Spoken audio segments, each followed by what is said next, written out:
Welcome back to Radhe ರುಚಿ. ಇವತ್ತು ನಾನೊಂದು ತುಂಬ ಈಸಿ ರೆಸಿಪಿ ಮಾಡೋಣ ಅಂದ್ಕೊಂಡಿದ್ದೀನಿ.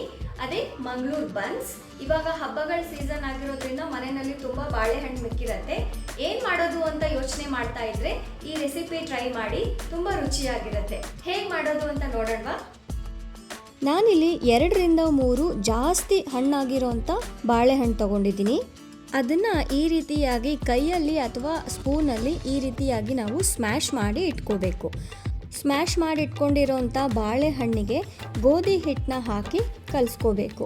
ಅಳತೆ ಗಟ್ಟಿಯಾಗಿ ಕಲಿಸ್ಕೋಬೇಕು. ಸೊ ಎಷ್ಟು ಬಾಳೆಹಣ್ಣು ತೊಗೊಂಡಿರ್ತೀವಲ್ವ ಅದಕ್ಕೆ ಎಷ್ಟು ಗೋಧಿ ಹಿಟ್ಟು ಹಿಡಿಯುತ್ತೆ ಅನ್ನೋದನ್ನು ನೋಡಿಕೊಂಡು ಕಲಿಸ್ಕೋಬೇಕು. ನೋಡಿ, ಈ ರೀತಿಯಾಗಿ ಗಟ್ಟಿಯಾಗಿ ಕಲಿಸ್ಕೊಂಡಿದ್ದೀನಿ. ಇದನ್ನು ನಾವು ನೆನೆಯೋದಕ್ಕೆ ಬಿಡೋಣ. ನೀವು 2 ಅವರ್ ಆದರೂ ಬಿಡಬಹುದು. ನಾನಿಲ್ಲಿ 1 ಅವರ್ ಆದಮೇಲೆ ಓಪನ್ ಮಾಡ್ತಾ ಇದ್ದೀನಿ. ನೋಡಿ, ಈ ರೀತಿ ಮೆತ್ತಗೆ ಚೆನ್ನಾಗಿ ಆಗಿದೆ. ಹಿಟ್ಟನ್ನು ಚೆನ್ನಾಗಿ ನಾದ್ಕೋತಾ ಇದ್ದೀನಿ. ಅಂಟ್ಕೋಬಾರ್ದು ಅಂತ ಸ್ವಲ್ಪ ಒಣ ಹಿಟ್ಟು ಹಾಕ್ಕೊಂಡು ನಾದ್ಕೋತಾ ಇದ್ದೀನಿ. ಹಿಟ್ಟನ್ನು ಎಷ್ಟು ಚೆನ್ನಾಗಿ ನಾದ್ಕೋತೀವೋ ಅಷ್ಟು ಸಾಫ್ಟ್ ಆಗುತ್ತೆ. ಸಾಫ್ಟ್ ಆದಷ್ಟು ನಮಗೆ ಬನ್ಸು ಉಬ್ಬಿ ಬರುತ್ತೆ. ಹಿಟ್ಟೆಲ್ಲ ನಾದ್ಕೊಂಡಾದಮೇಲೆ ನಾವಿಲ್ಲಿ ದೊಡ್ಡ ಉಳ್ಳೆಗಳನ್ನ ಮಾಡಿ ಇಟ್ಕೋತಾ ಇದ್ದೀನಿ. ಸ್ವಲ್ಪ ದೊಡ್ಡದಾಗೆ ಉಳ್ಳೆಗಳನ್ನ ಮಾಡ್ಕೋಬೇಕು.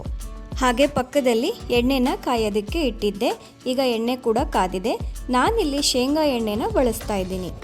ಈಗ ಸ್ವಲ್ಪ ಹಿಟ್ಟು ಹಾಕ್ಕೊಂಡು ಉಳ್ಳೆ ತೊಗೊಂಡು ಲಟ್ಸೋಕ್ಕೆ ಶುರು ಮಾಡಬೇಕು. ಲಟ್ಸೋವಾಗ ತುಂಬ ಸಾಫ್ಟಾಗಿ ಲಟ್ಟಿಸ್ಬೇಕು. ಪ್ರೆಷರ್ ಹಾಕಿ ಲಟ್ಟಿಸ್ಬಾರ್ದು, ನಿಧಾನವಾಗಿ ಲಟ್ಟಿಸ್ಬೇಕು. ಹಾಗೆ ದಪ್ಪಕ್ಕೆ ಲಟ್ಟಿಸ್ಬೇಕು. ಆಗ ಮಾತ್ರ ಮಂಗಳೂರು ಬನ್ಸ್ ಉಬ್ಬಿ ಬರುತ್ತೆ. ಈಗ ನಿಧಾನವಾಗಿ ಒಂದೊಂದೇ ಲಟ್ಸಿ ಇಟ್ಕೋತಾ ಇದ್ದೀನಿ. ಅಲ್ಲಿವರೆಗೂ ನನ್ನ ಚಾನಲ್ನ ಯಾರಾದರೂ ಸಬ್ಸ್ಕ್ರೈಬ್ ಮಾಡದೆ ನೋಡ್ತಾ ಇದ್ದರೆ ದಯವಿಟ್ಟು ಸಬ್ಸ್ಕ್ರೈಬ್ ಮಾಡಿ. ಹಾಗೆ ಇನ್ಸ್ಟಾಗ್ರಾಮಲ್ಲೂ ಕೂಡ ರಾಧೆ ರುಚಿ ಅಂತ ಪೇಜ್ ಇದೆ, ಅಲ್ಲೂ ಕೂಡ ಫಾಲೋ ಮಾಡಿ.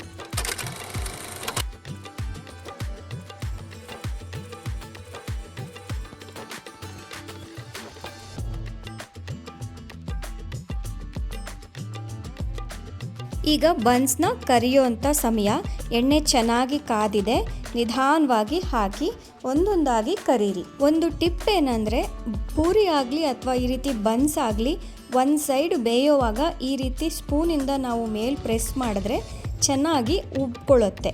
ನೀವು ಇದಕ್ಕೆ ಚಿರೋಟಿ ರವೆ ಆಗಲಿ ಮೈದಾ ಆಗಲಿ ಏನು ಹಾಕ್ಕೊಳ್ಳೋ ಅವಶ್ಯಕತೆ ಇಲ್ಲ.